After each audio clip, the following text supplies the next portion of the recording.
Caríssimos irmãos e irmãs, paz no Senhor.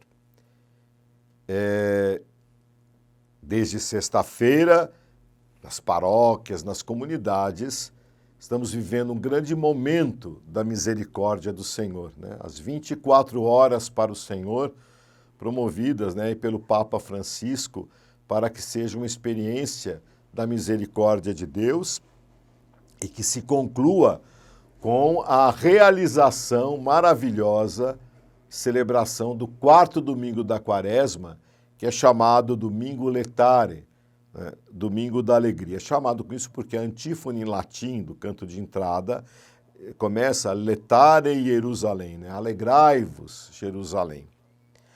A alegria que não é não ter sofrimento, nem tribulações. Trata-se de viver numa luz que não se ofusca. Isso é verdadeira alegria, em qualquer que seja a circunstância. E é o caso exatamente do cego de nascença. Ele encontra a luz e está feliz e convicto dessa luz que ele recebeu de Cristo, mesmo com todas as perseguições, né? O Domingo Letare desse ano, o Domingo da Alegria, nos fala da luz que vem do Cristo. É um outro evangelho que, como o da Samaritana de domingo passado, nos leva a uma educação na fé. Como o domingo passado, vamos também lendo por alguns versículos. Naquele tempo, ao passar, Jesus viu um homem cego de nascença.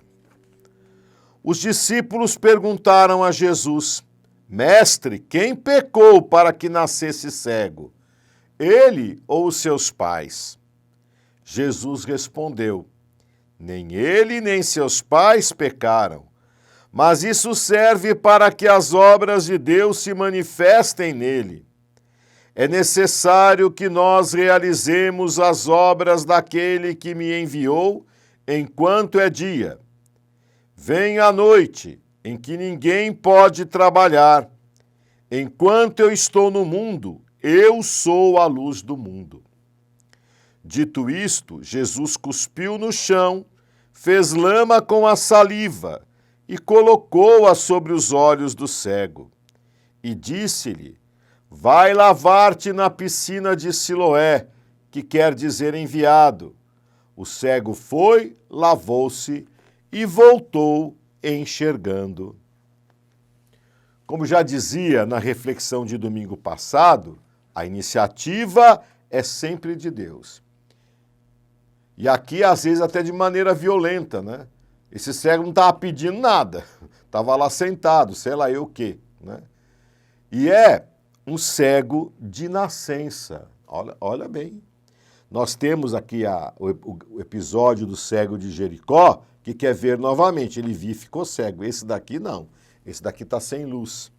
Né? É a imagem do pagão, né? Daquele que não tem a luz de Deus.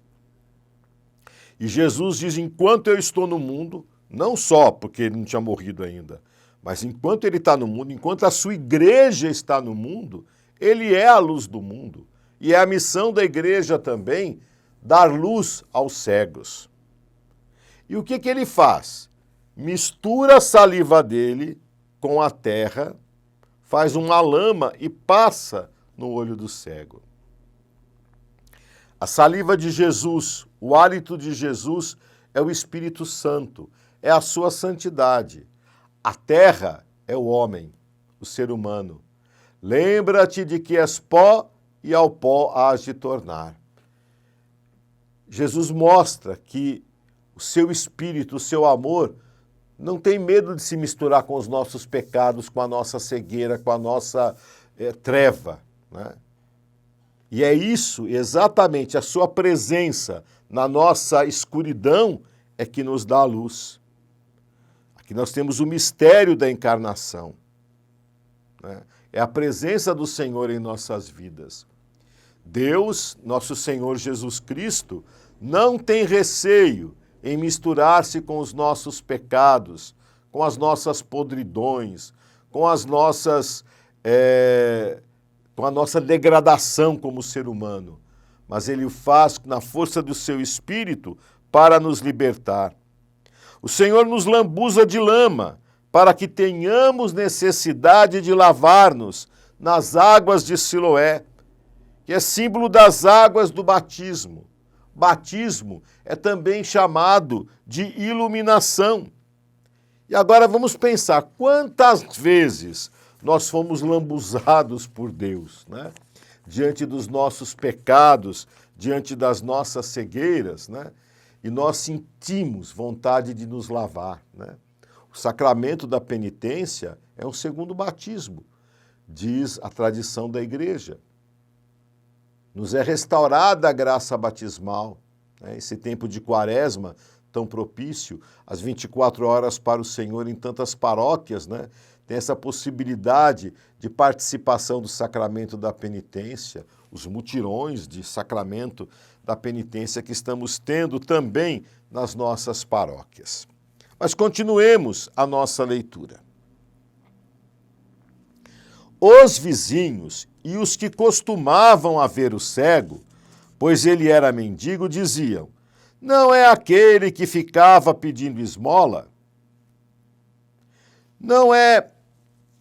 Sim, é ele. Outros afirmavam: não, é ele não, mas alguém parecido com ele. Ele, porém, dizia: sou eu mesmo. Então lhe perguntaram: como é que se abriram os teus olhos? Ele respondeu: aquele homem chamado Jesus fez lama, colocou-a nos meus olhos e disse-me: vai a Siloé e lava-te. Então fui, lavei-me e comecei a ver. Perguntaram-lhe: onde está ele? Respondeu: não sei. Levaram então aos fariseus o homem que tinha sido cego. Ora era sábado, o dia em que Jesus tinha feito lama e aberto os olhos ao cego. Novamente então lhe perguntaram os fariseus como tinha recuperado a vista. Respondeu-lhes: colocou lama sobre meus olhos, fui lavar-me e agora vejo. Disseram então alguns dos fariseus: esse homem não vem de Deus, pois não guarda o sábado. Outros diziam: como pode um pecador fazer tais sinais? E havia divergência entre eles. Perguntaram outra vez ao cego: e tu, que dizes daquele que te abriu os olhos?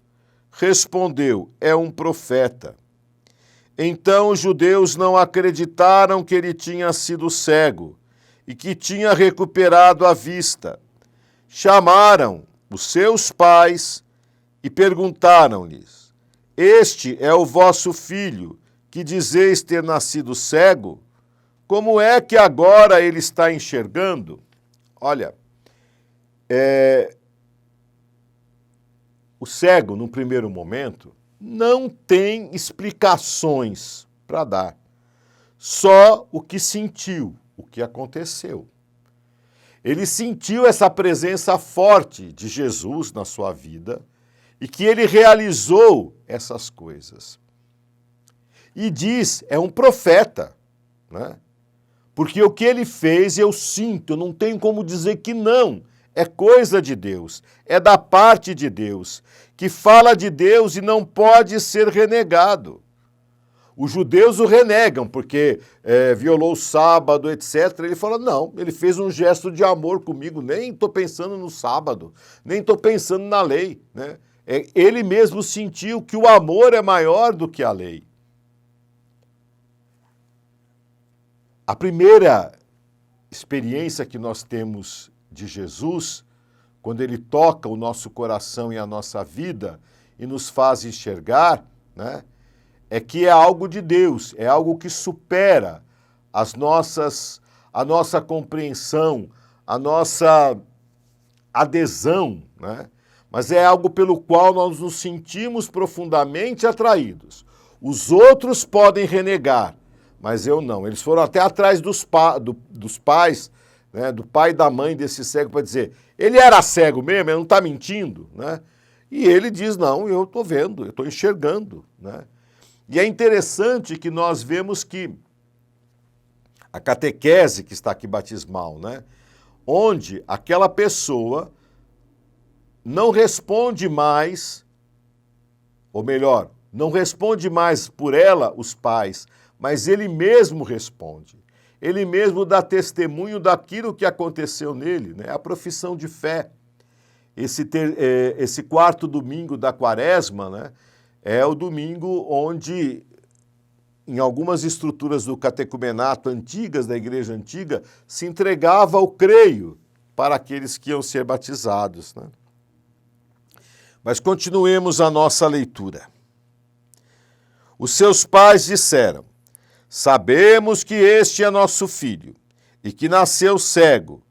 Como agora está enxergando, isso não sabemos. E quem lhe abriu os olhos, também não sabemos. Interroga-o. Ele é maior de idade. Os seus pais disseram isso porque tinham medo das autoridades. De fato, os judeus já tinham combinado expulsar da comunidade quem declarasse que Jesus era o Messias. Foi por isso que seus pais disseram: é maior de idade, interrogai-o a ele. Então os judeus chamaram de novo o homem que tinha sido cego. Disseram-lhe: dá glória a Deus. Nós sabemos que este homem é um pecador. Então ele respondeu: se ele é pecador, eu não sei. Só sei que eu era cego e agora vejo. Perguntaram-lhe então: que é que ele te fez? Como te abriu os olhos? Respondeu ele: eu já vos disse e não escutastes. Por que quereis ouvir de novo? Por acaso quereis tornar-vos discípulos dele? Então insultaram-no, dizendo: tu sim és discípulo dele. Nós somos discípulos de Moisés. Nós sabemos que Deus falou a Moisés, mas esse não sabemos de onde é. Respondeu-lhes o homem, espantoso: vós não sabeis de onde ele é? No entanto, ele abriu-me os olhos. Sabemos que Deus não escuta os pecadores, mas escuta aquele que é piedoso e faz a sua vontade. Jamais se ouviu dizer que alguém tenha aberto os olhos a um cego de nascença. Se este homem não viesse de Deus, não poderia fazer nada. Os fariseus disseram-lhe: tu nasceste todo em pecado e nos estás ensinando? E expulsaram-no da comunidade. Olha o que acontece aqui, né? É um profeta e é alguém que vem da parte de Deus. Isso é importante. E essa experiência que este cego de nascença faz, né, leva a um testemunho que é irreversível. E ele sofre até a perseguição. Dentro da família, os pais, isso é lá com ele, é maior de idade. E na própria sociedade, que não quer ser transformada, dizendo: não podemos aceitar um homem que é assim, né? Um homem que não observa o sábado. Ele fala: peraí, não vou entrar nesse detalhe, né? Mas Deus não ouve os pecadores. Não me parece, porque ele fez algo que ninguém nunca fez, né? Nunca se ouviu dizer que alguém tenha aberto os olhos, iluminado, né, um cego de nascença. E dizem: você nasceu todo no pecado, como é que você vem dar lição para nós? Isso porque os próprios discípulos tinham essa mentalidade, né? Pergunto para Jesus: olha esse cego, a culpa é de quem? Dos pais, dos ancestrais dele, né? E Jesus diz: não, é para que se manifeste nele a glória de Deus, não fica colocando a culpa em ninguém, não, né? Toda a nossa história, toda a nossa cegueira, toda a nossa falta de luz que Deus tem permitido de uma maneira ou de outra, nos conduz para encontrarmos a verdadeira luz, né? E pedem: dá glória a Deus, não minta. Mesmo sob pressão, o testemunho é verdadeiro. A rejeição, a expulsão e a exclusão. Quando nós realmente fazemos a experiência da vitória de Jesus Cristo em nós, na nossa vida, no nosso ser, na nossa história, nada, nem ninguém, nem qualquer pressão mais forte desse mundo pode nos tirar aquilo que nós experimentamos, né? Pensemos nos mártires da igreja, do passado e também do presente, né?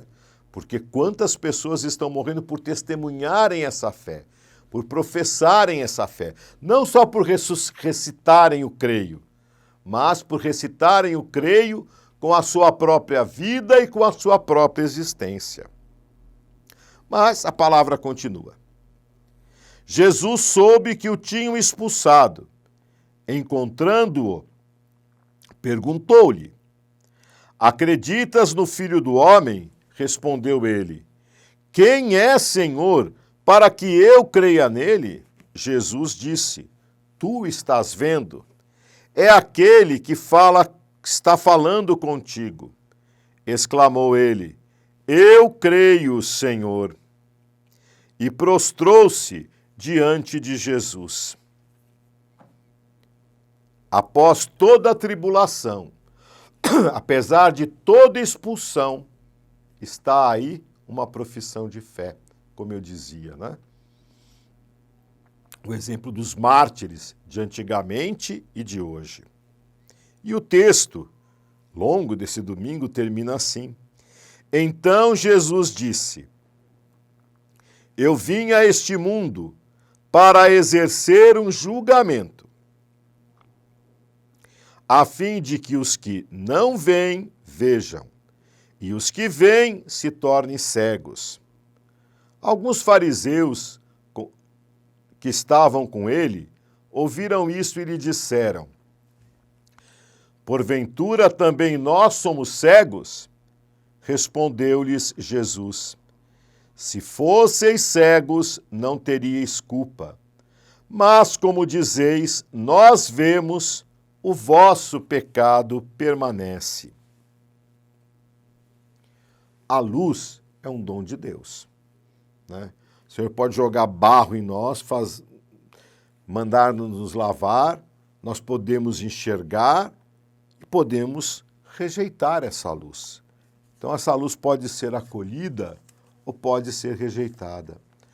Quando eu acolho a luz e enxergo, né, e me deixo conduzir por essa luz, deixo que a luz brilhe nas trevas, eu sinto alegria. A rejeição dessa luz são as trevas em nós. Por isso que o batismo, né, a vivência do batismo é iluminação.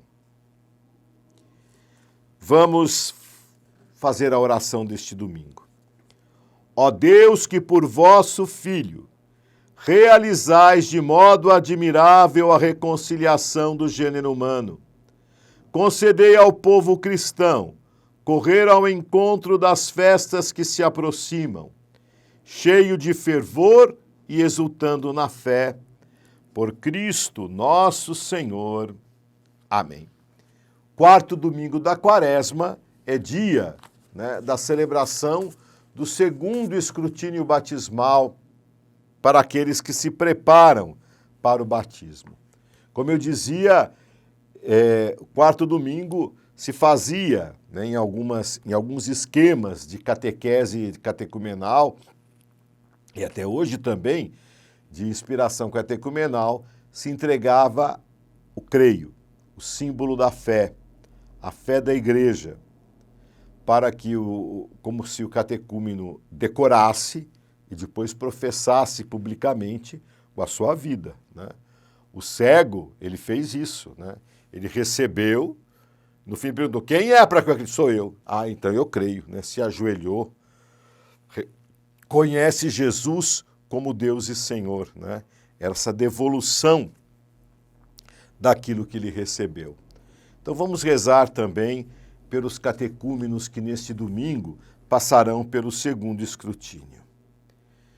Senhor Jesus, luz verdadeira que iluminais toda a humanidade, libertai, pelo Espírito da verdade, os que se encontram oprimidos pelo pai da mentira, e despertai a boa vontade dos que chamastes aos vossos sacramentos, para que na alegria da vossa luz tornem-se como o cego outrora iluminado, audazes testemunhas da fé. Vós que viveis e reinais para sempre. Amém. Paz a todos, alegria e até o nosso próximo encontro.